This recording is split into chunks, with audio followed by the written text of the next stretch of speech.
നമസ്കാരം. വിനീസ് ടൂർണമെന്റ് മറ്റുകൂടിയിലേക്ക് എല്ലാ പ്രിയപ്പെട്ട പ്രേക്ഷകർക്കും ഹൃദയം നിറഞ്ഞ സ്വാഗതം. ഇന്നലെ ന്യൂസ് 8 എന്ന് പറയുന്ന ഒരു പബ്ലിക് ക്ലോസിനകത്ത് കണ്ടിട്ടുള്ള ഒരു ഡിബേറ്റ്.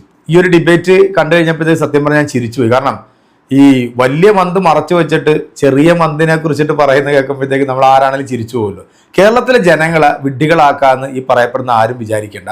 കാരണം ഞാൻ ഇതിൻ്റെ ആരുടെയും വ്യക്താക്കളല്ല, ഞാൻ ആരെയും വെള്ളപൂശാൻ വേണ്ടിയല്ല ഈ ഒരു ഡിബേറ്റുമായിട്ട് വന്നിരിക്കുന്നത്. പക്ഷേ ഇതിനകത്ത് കൊണ്ടുവന്നിരുത്തിയിരിക്കുന്ന ഈ അവതാരകൻ കൊണ്ടുവന്നിരുത്തിയിരിക്കുന്ന ഈ ഒരാളെ കാണുമ്പോഴത്തേക്ക് കേരളത്തിലെ ജനങ്ങൾ മൂക്കത്ത് കൈവച്ചു പോകും.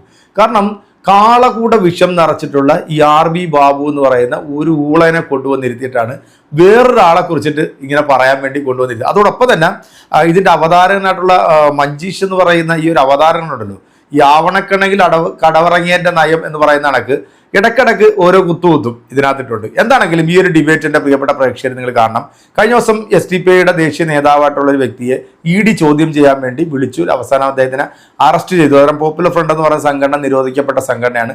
5 വർഷത്തേക്ക് ബാൻ ചെയ്തിരിക്കുകയാണ്. 5 വർഷത്തിന് ശേഷം അവർ കോടതിയിൽ പോയി അത്തരത്തിലുള്ള തീവ്രവാദ പ്രവർത്തനങ്ങൾ നടത്തിയിട്ടില്ല എന്ന് തെളിയിച്ചാൽ ഒരു പക്ഷേ ചിലപ്പോൾ അവർ വീണ്ടും സംഘടന തിരിച്ചു വന്നേക്കാം.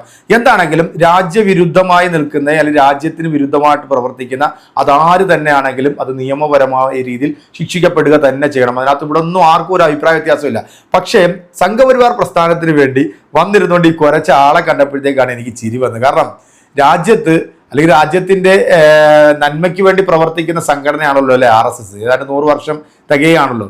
ഇവരെന്ന് പറയുന്നത് ഈ രാജ്യത്ത് ഒരു മനുഷ്യനെ കൊല്ലുകയോ അല്ലെങ്കിൽ രാജ്യത്തിന്റെ സുരക്ഷയ്ക്ക് വീഴ്ച വരുന്ന രീതിയിലൊന്നും ഇവർ പ്രവർത്തിച്ചിട്ടില്ല എന്ന് പറയാം. സ്വന്തം രാജ്യത്ത് ജനങ്ങളെ കൂട്ടക്കൊല ചെയ്തിട്ടുള്ള ലക്ഷണം ഒത്ത ഒരു ഒന്നാന്തരം വർഗീയവാദി സംഘടനയുടെ വ്യക്താവായിട്ടുള്ള ഈ RB ബാബു എന്ന് പറയുന്ന ഈ വിഷവിത്ത് വന്നിരുന്നുകൊണ്ട് ഇങ്ങനെ ഇതിനെ ന്യായീകരിക്കുമ്പോൾ സത്യം പറഞ്ഞാൽ നമ്മൾ എങ്ങനെയാണ് പറയാതിരിക്കുക. എന്താണെങ്കിലും കൊടുക്കേണ്ടത് കൃത്യമായിട്ട് ഈ പറയപ്പെടുന്ന വ്യക്തിയും കൊടുത്തിട്ടുണ്ട്. നമുക്ക് എന്തായാലും ആ ഒരു ഡിബേറ്റ് ഒന്ന് കേട്ട് നോക്കാം. ഡിബേറ്റ് കേട്ടിട്ട് നിഷ്പക്ഷമായ രീതിയിൽ നിങ്ങളുടെ നിലപാടുകൾ നിങ്ങൾ നമ്മുടെ കമന്റ് ബോക്സിൽ അറിയിക്കുക. ഇവിടെ ആരെയും നമ്മൾ ന്യായീകരിക്കുന്നില്ല. ഈ എതിർക്കാൻ വന്ന വ്യക്തി വേറെ ആരെങ്കിലും വരുന്നുണ്ടെങ്കിൽ നമുക്ക് അതിനോട് യെസ് പറയാമായിരുന്നു. പക്ഷേ ഇതങ്ങനെ പറയപ്പെടാൻ പറ്റുന്ന ഒരാളല്ലല്ലോ. കാരണം ലക്ഷണമൊത്ത തീവ്രവാദ സംഘടനയുടെ മെയിൻ തലപ്പത്തിരിക്കുന്ന ഒരു വൃത്തികെട്ട ഊള വന്നിരുന്നുകൊണ്ട് ഇവരെ കുറ്റം പറയുമ്പോൾ കാണുമ്പോഴത്തേക്ക് സത്യം പറഞ്ഞാൽ നമുക്ക് ചിരി വന്നു പോകും. എന്തായാലും ഡിബേറ്റ് കേൾക്കാം.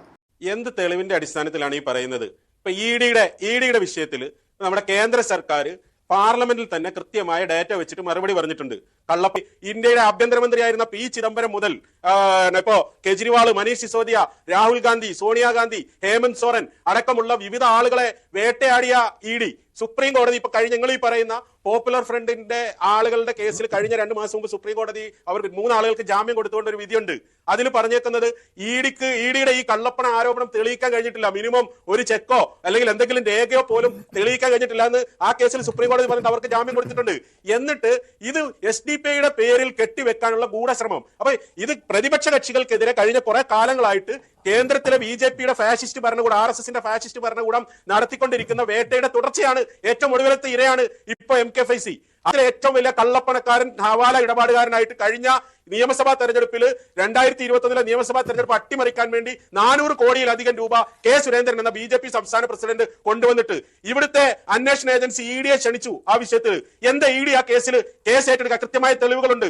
BJPയുടെ തൃശൂർ ഓഫീസ് മുൻ സെക്രട്ടറി അത് തിരൂർ സതീശൻ 3 തവണ വാർത്താ സമ്മേളനം വിളിച്ചു പറഞ്ഞു ധർമ്മരാജൻ 9 കോടി രൂപ 3 ബാഗുകളിലാക്കി BJP ഓഫീസിൽ കൊണ്ടുപോയിട്ടു. BJP നേതാക്കൾ തന്നെ അത് തട്ടിയെടുക്കാൻ വേണ്ടി ശ്രമം നടത്തിയപ്പോഴാണ് അതൊരു കൊടകര കവർച്ചാ കേസായിട്ട് പുറത്തു വന്നത്. എത്ര കൊടുങ്ങല്ലൂരിൽ കള്ളനോട്ടടിച്ചു BJPയുടെ മണ്ഡലം പ്രസിഡന്റ്, യുവമോർച്ച നേതാവ്. എന്നിട്ട് കള്ളപ്പണം ഇടപാട് നടത്തി. ED ആ വശത്തേക്ക് തിരിഞ്ഞു നോക്കിയോ?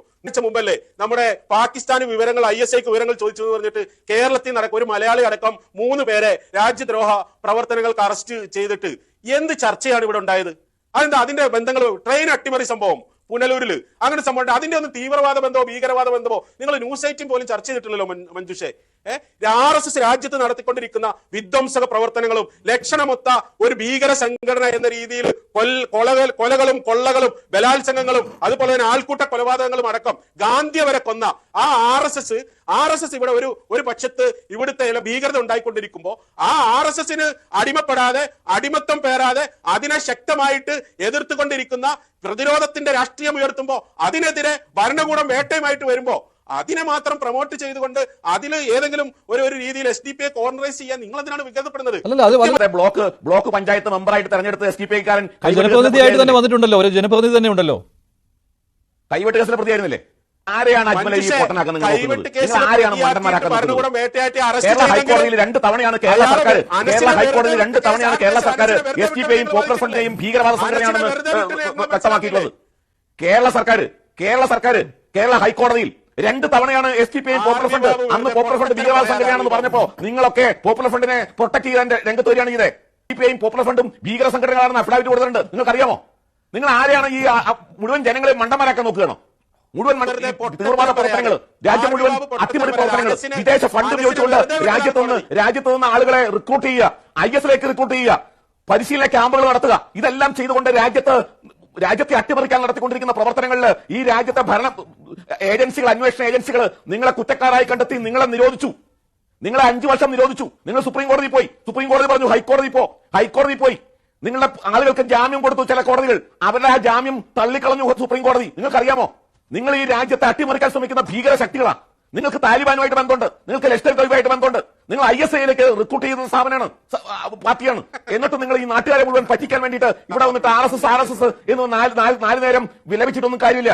RSS 100 വർഷമായിട്ട് പ്രവർത്തിക്കുന്ന സംഘടനയാണ്. നിങ്ങളുടെ സർട്ടിഫിക്കറ്റ് ഒന്നും വേണ്ട. ഈ രാജ്യത്തെ ജനങ്ങൾ സർട്ടിഫിക്കറ്റ് കൊടുത്തിട്ടുണ്ട്. നിങ്ങൾക്ക് 4 മെമ്പർമാര്. അതുകൊണ്ടാണ് ഞാൻ പറഞ്ഞ കൈവെട്ട് കേസിലെ പ്രതിയെ ജയിപ്പിച്ച നാടാണിത് കേരളം. അതുകൊണ്ട് നിങ്ങൾ 4 മെമ്പർമാരെ ജയിപ്പിച്ചു എന്നുള്ളതിന്റെ മസിൽ കാണിച്ചൊന്നും കേരളത്തിലെ ജനങ്ങളെ ഭയപ്പെടുത്താൻ നോക്കണ്ട, ഞങ്ങളെ ഭയപ്പെടുത്താൻ നോക്കണ്ട. മനസ്സിലായോ? അപ്പൊ അതുകൊണ്ട് നിങ്ങളുടെ മുട്ടുമുണ്ട് അഴിഞ്ഞു വീണിരിക്കുകയാണ് അജ്മൽ. നിങ്ങളുടെ അന്വേഷണ ഏജൻസികൾ കൃത്യമായി വിവരം നൽകിയിരിക്കുന്നു. നിങ്ങളോട് ഒന്ന് ന്യായീകരിക്കുന്നു.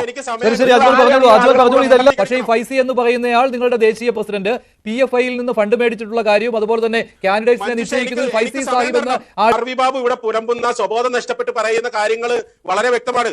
അനസിനെ കുറ്റക്കാരനല്ല എന്ന് കണ്ടിട്ട് പ്രൊഫസർ അനസ് എന്ന് പറയുന്ന വാഴക്കുളം ബ്ലോക്ക് പഞ്ചായത്ത് മെമ്പറിനെ കുറ്റക്കാരനല്ല എന്ന് കണ്ട് വെറുതെ വിട്ടത് NIA കോടതിയാണ്, NIA വിചാരണ കോടതിയാണ്.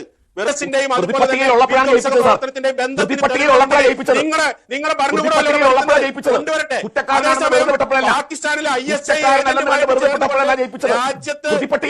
പ്രവർത്തനം നടത്തിയത് ഇവിടെ RSSന്റെ ഇന്ദ്രേഷ് കുമാറും അതുപോലെ തന്നെ ഹേമന്ത് കർക്കറെ അടക്കം മുംബൈ ആക്രമണത്തിലൂടെ കൊന്നത് RSS ആണ്.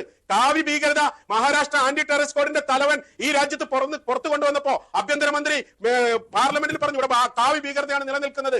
അങ്ങനെ ആ ഹേമന്ത് കർക്കറെ അടക്കം വധിച്ച നിങ്ങളാണ് പറയുന്നത് പാകിസ്ഥാന്റെ ISI ബന്ധവുമായിട്ട് ഇവിടെ ഈ രാജ്യത്ത് തെളിയിക്കപ്പെട്ടപ്പോഴാണ് നിങ്ങൾ ആ ഹേമന്ത് കർക്കറെ കൊന്നത്, രാഷ്ട്രപിതാവിനെ കൊന്നവര്. എന്നിട്ട് RV ബാബു ഇവിടെ ഇരുന്നിട്ട് വെറുതെ ഭയങ്കര ജനാധിപത്യത്തിന്റെ വർത്തമാനം പറയുന്നു.